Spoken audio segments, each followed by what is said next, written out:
this program very nearly did not happen.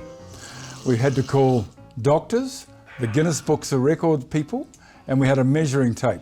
Why, you ask? I had heard that my next guest was taller than me, and we can't have that. But the good news is the measuring tape has done the job, and he's only 6'5". He is Todd Friel, the host of Wretched TV. You're judging me.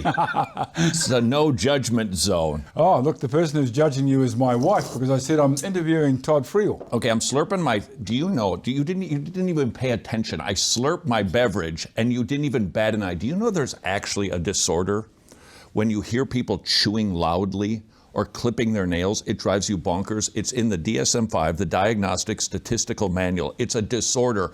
I've got it. If you chew potato chips, I've got issues with you. It's called misophonia. Okay, congratulations. Do you have that tall one? No, I do not. Well, count your blessings. Let me tell you what my wife said. I said, I'm interviewing Todd, and she replied by text. He's a bit of a character, but you've got to stick with him for the first few times you see his program. So please, if you would just stick with us for the next few minutes, that would be great. A lot of people in New Zealand and Australia and the United Kingdom would have no idea what Wretched TV and radio is about. Have you got a little quick overview? You know Ray Comfort? Yes. All right, I saw a t-shirt once, and it said, I am the wretch the song refers to, which is grammatically horrible.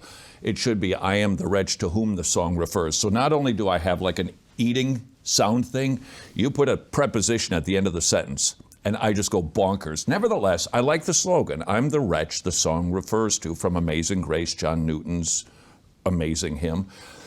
And so there was something about it that I liked. So I called up Ray Comfort, our fellow buddy, and I said, Ray, I've got this idea for a name for a TV show based on, wretch. There's something about that I like. And Ray, in typical fashion, said, well, jolly good, I'll get back to you. Click, hangs up, which means I'm not interested. That's Ray Comfort.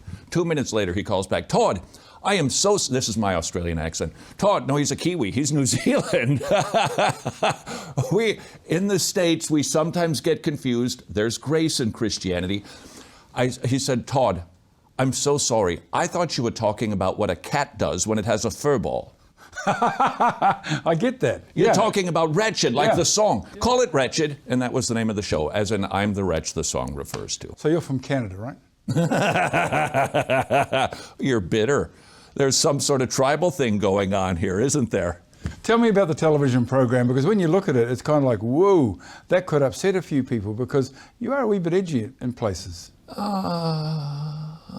Yes, he's very edgy. Okay, what makes it edgy? I think that you go places that people would like to go, but you actually go there. Inside voice, outside voice. That's another name for the program. Okay, but this is what I've learned, though, honestly. I go to university campuses regularly. We happen to be located in Atlanta, Georgia. It's the buckle of the Bible Belt. And so we've got big universities like Clemson, UGA, Mississippi, all of these southern schools. And I talk to kid after kid after kid. And I ask, first question, I'll say, are you a Christian? And everybody has been saved 6.4 times in the Bible Belt. And I will ask the most fundamental question, then tell me, what is the gospel? And the answers typically are, the gospel, oh yeah, that's like Matthew, Mark, Luke, and Paul.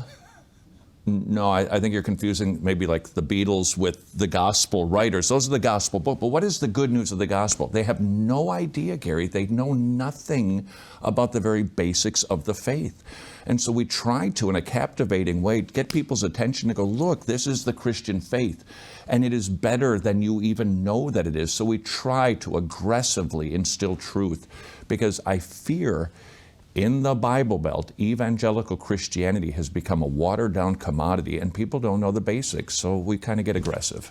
Watered down is another word for postmodernism? Is that... Oh, the postmodernism thing, it's been going on in the States. I don't know where New Zealand is at with the POMO movement. It can't be any different there, is it? No different. No. But it started, I was out on campuses about 20 years ago. And it had started then. You could say the most preposterous thing. I would say, well, my God, I would say, is Oprah Winfrey. And I believe that when I die, I'm going to spend eternity in a high-rise apartment with Oprah Stedman, she's going to have dumped Stedman, and the personal trainer will take care of us, and Gail will make us dinner every night. That's what I think is going to happen to me for eternity. Am I wrong? No. If that's what you believe, that's what you believe. That's postmodernism gone to fruit, and it's inside of the evangelical church too. Jesus is no longer the exclusive way for so many Christians. That's just too intolerant. Christians and or pastors even. Well, you want a more mortifying statistic? A research company asked pastors, "How do you ever watch pornography?" A staggering number, over 50% admitted, yes, it is a battle for me. Pastors are regularly looking at pornography, and those are the ones who admitted it. So what do we think is going on in the pews? Which, by the way, I happen to think that might be why we're seeing such a permissive attitude inside of the church toward all of the sexual confusion. We can't really judge when our pastors and we are looking at pornography. It is a massive issue in the church, and it's not being addressed forcefully enough. Go back a few years and you recognize the pastor because he had a gown on. And you called him Mr. or Pastor Friel or whatever. Now it seems to be okay just to walk up and say, "Todd." Hey, how you doing, man? You're the man. Hey, how's everybody doing? Did you see the football game? That was something else, wasn't it? Hey, how's about what's going on with that coronavirus? Anybody scared about getting the coronavirus? He's a showman. He's a joke slinger, and he's not an earnest man of God. A man of God, all Christians really, we're supposed to be dignified. We're not silly. We don't do amusement well. The world has it. They do better at entertaining people with jokes or with movies or with storytelling. Let them have that realm. We've got something better. Houston, I think we have a few problems here. Go ahead, Wretched One. Besides the fact I'm wearing a cardboard helmet, Houston, you have got one of the biggest false teachers in the universe.